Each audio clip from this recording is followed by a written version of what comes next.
பாஜகவில் சேருவதாக இருந்த சிம்லா முத்து சோழன் அதிமுகவில் சேர்கிறார். அதிமுக என்னன்னா அதிமுக கொதிக்கிறார்கள். அதிமுக கட்சிகள் ஐயா இது இப்படிலாம் பண்ணாங்கன்னா கஷ்டம்யா.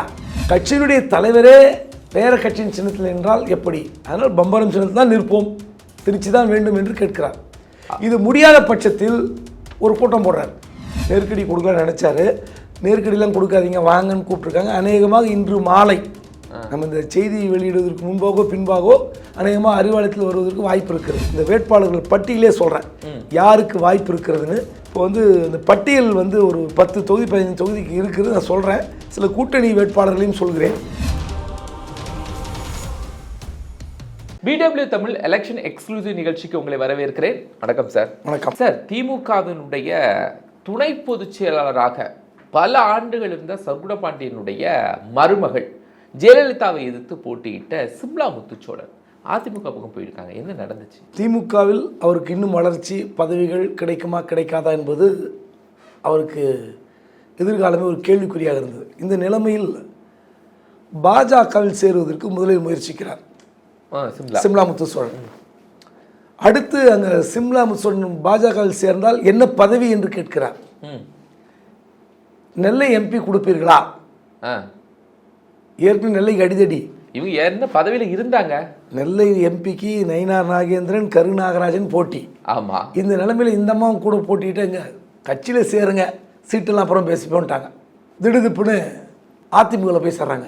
2 நாட்கள் திடீரென்ற முடிவு. பாஜகவில் சேருவதாக இருந்த சிம்லா முத்து சோழன் அதிமுகவில் சேர்கிறார். அதிமுக என்னன்னா அதிமுகவில் கிட்டத்தட்ட சமத்துவ மக்கள் கட்சியுடைய வேட்பாளர் சரத்குமார் நெல்லை வேட்பாளராக அறிவிக்கப்பட இருந்தார். அப்படி இருக்கும்போது திடீரென்று அவருக்கு வந்து பாஜக ஓடிட்டார். இப்போ நெல்லையில் யார் வேட்பாளர்? அதிமுகவுக்கு ஒரு பெரிய நெருக்கடி ஏற்படுகிறது. உடனே நெல்லை வேட்பாளராக என்னை நிறுத்துங்கள் என்று அங்கிருந்து ஜம்ப் ஆகி வர்றார். சரத்குமார் சேர்ந்த பிறகுதான் இந்த இணைப்பு. ஏன்னா அங்கே வந்து ஒரு நாடார் சமூக வேட்பாளர் நெல்லையில் நின்றால் ஈஸியாக ஜெயிக்க முடியும். அது அதிமுக போன்ற ஒரு வலிமையான கட்சி ஆதரித்தால் வந்து வெற்றி பெறுவதற்கு அதிக வாய்ப்பு இருப்பதாக எல்லாரும் கருதுகிறார்கள். இந்த நிலையில் சிம்லா முத்து சோழனை அதிமுக கொண்டு போய் சேர்க்கிறார்கள். ஜெயலலிதா எதிர்த்து இந்த வேட்பாளர் முன்னாள் திமுக அமைச்சர் சர்க்குண பாண்டியன் மருமகள் இதெல்லாம் கணக்கு போட்டு என்ன பண்ணுறாங்கன்னா சிம்லா முத்து சோழன் ஒரு நாடாருடைய பிரதிநிதி என்று எல்லோரும் கருதுகிறார்கள்.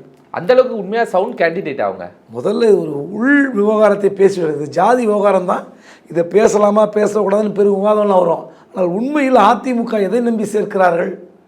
அவர் வந்து சிம்லா முத்து சோழனுடைய கணவர் சர்க்குண பாண்டியனுடைய மகன், 2வது மகன். சிம்லா முத்து சோழன் கன்னியாகுமரி மாவட்டத்தைச் சேர்ந்த ஒரு மீனவர் சமுதாயத்தை சேர்ந்தவர், கிறிஸ்தவர். அவரை நாடார் வீட்டு மருமகள் என்ற பெயரில் நீங்கள் நெல்லை வேட்பாளராக நிறுத்தினால், தெரியல நிறுத்த போகிறாங்களா இல்லையான்னு தெரியல, நிறுத்தினால் என்ன நடக்கும் என்று அதிமுக கொதிக்கிறார்கள். அதிமுக கட்சிகள் சொன்னால் ஐயா இது இப்படிலாம் பண்ணாங்கன்னா கஷ்டம்யா அப்படிங்கிறான். அப்போ இந்த குழப்பங்கள் இருக்கிறது. அவருக்கு சீட்டு கொடுப்பாங்களா இல்லையான்னு தெரில. பட் தேர்தல் அரசியல் ஒரு பதவிக்காக அங்கே ஓடி வருகிறார். இதுதான் உண்மை. சார், இந்திய கூட்டணிக்கு வெறுமனே ஆதரவு அப்படிங்கிற ஒரு நிலைப்பாடை வைகோ எடுத்திருக்கிறா தகவல் வருது சார். அதாவது அப்படி ஒரு மூமெண்ட்டை கொண்டு வரார் வைகோ. ஆமாம், அதாவது தன்னுடைய மகனுக்கு திருச்சியில் வந்து வேட்பாளராக நிறுத்த வேண்டும் என்று முடிவு செய்து விட்டார். திருச்சியை பற்றி கேட்டோன்னே திமுகவும் சரின்னு சொல்லிட்டாங்க. ஆனால் எங்கிருந்தோ ஒரு டெல்லியிலிருந்து கடுமையான அழுத்தம், திருநாவுக்கரசருக்கு சீட்டு உண்டு, நீங்கள் சீட்டை மாற்றாதீங்கன்ட்டாங்க. ஸோ ஒரு பெரிய நெருக்கடிக்கு பிறகு காங்கிரஸ் கொடுக்குற அழுத்தத்தை தாங்க முடியாத திமுக திருச்சி வேண்டாங்க, நீங்கள் பழையபடி ஈரோடு எடுத்துங்க, உதயசூரன் சின்னத்தில் நில்லுங்கிறாங்க. ஏன்னா ஈரோடு அதிமுகவுடைய கோட்டையாக கருதப்படுகிறது. அங்கே போய் நீங்கள் பம்பரம் சின்னத்தில் நின்று தோற்று போன ஆசிங்கன்னு. உடனே வைகோ என்ன சொல்கிறார், மதிமுகவுடைய கட்சியினுடைய தலைவராக வரப்போகிறவர் துரை வையாபுரி. அவர் வந்து உதயசூரன் நிற்க வேண்டும் என்றால் உதயசூரன் உறுப்பினர் கட்சியின் உறுப்பினராக வேண்டும். திமுக உறுப்பினரானால்தான் உதயசூரனும் கொடுக்கப்படும். அந்த ஃபார்மில் அப்படி தான் ஃபில் பண்ணுவாங்க, நீங்கள் எந்த கட்சியின் உறுப்பினர்.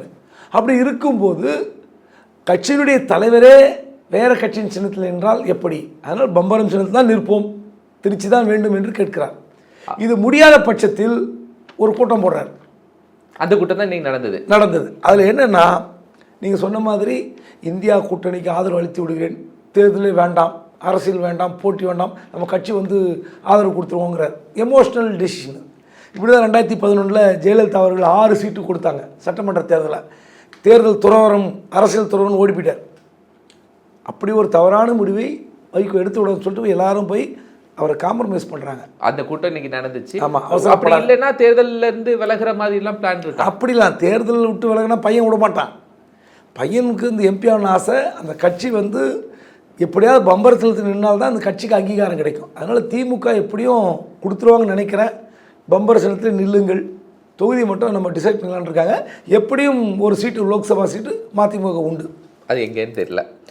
அதே மாதிரி சார், மார்ச் 7 நேற்று கடுமையாக சொல்லியிருந்தோம் நம்ம, கமலஹாசன் என்ன முடிவு எடுக்க போகிறாரு அப்படின்னு தெரிலன்னு. அவர் எடுத்த முடிவு நிகழ்ச்சியை ரத்து பண்ணிட்டு போயிட்டாரு. இல்லை, ஒரு ஆலோசனை கூட்டம் வைத்து அதுக்கப்புறம் திமுகவிடம் போனால் கொஞ்சம் நெருக்கடி கொடுக்கலான்னு நினச்சாரு. நெருக்கடிலாம் கொடுக்காதீங்க, வாங்கன்னு கூப்பிட்ருக்காங்க. அநேகமாக இன்று மாலை நம்ம இந்த செய்தி வெளியிடுவதற்கு முன்பாகவோ பின்பாகவோ அநேகமாக அறிவாலயத்தில் வருவதற்கு வாய்ப்பு இருக்கிறது. அது த்ரூ ஃபோன் காலா இல்லை டைரக்டா?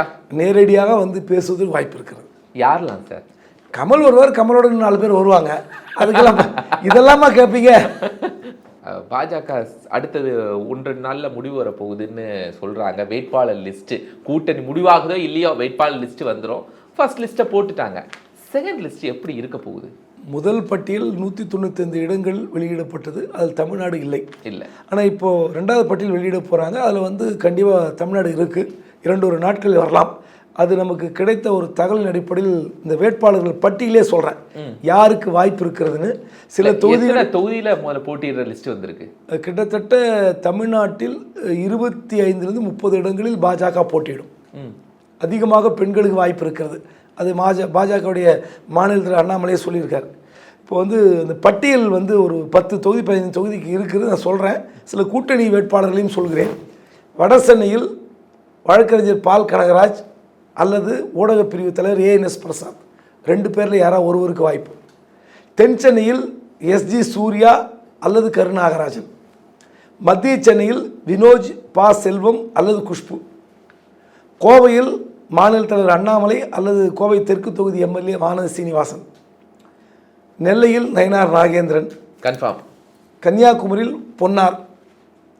விருதுநகரும் ராமநாதபுரமும் கூட்டணிக்கு செல்கிறது. விருதுநகரில் நம்ம ஏற்கனவே சொன்னதுதான், நடிகை ராதிகா போட்டியிடுகிறார். சமத்துவ மக்கள் சார்பாக ராதிகா போட்டியிடுகிறார்.